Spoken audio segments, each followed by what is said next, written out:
সিঁড়িতে পা দিয়েই তার গল্প শুনতে শুনতে এই মজাই আলাদা ছম একদম হয়ে যায়।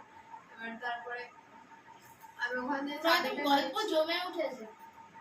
তারপর চাবি নিয়ে আবার রান্নাঘরে গেছি, রান্নাঘরের চাবিটা দিয়ে রান্নাঘরের তালা খুলে লাইট জ্বালিয়ে তারপর যাবো। জাস্ট আমি অন্ধকারের মধ্যে তালাটা খুলছি আর এরকম আর চোখে শুধু এরকম দেখেছি, আর চোখে সিঁড়ির তলায় এরকম ভাবে একদম লম্বা, ঠিক আছে, এরকম জাস্ট মাথাটা এরকম করে আমার দিকে মুখ করে এরকম করে রয়েছে। ওই সিঁড়ি জুড়ে হ্যাঁ জুতো রাখা তুমি যাবে, তো পুরো তাকিয়ে রয়েছে, তাকাইনি, জাস্ট এইরকম করে দাঁড়িয়ে আছে। এরকম করে দাঁড়িয়েছে একটা শ্যাডোই ফিগার।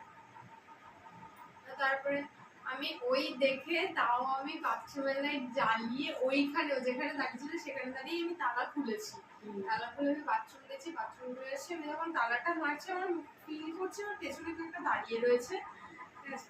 আমি তালাটা মারলাম, আবার নিচের লাইট অফ করে আবার আমি উপরে গেছি, উপরে গিয়ে মাকে বলেছি।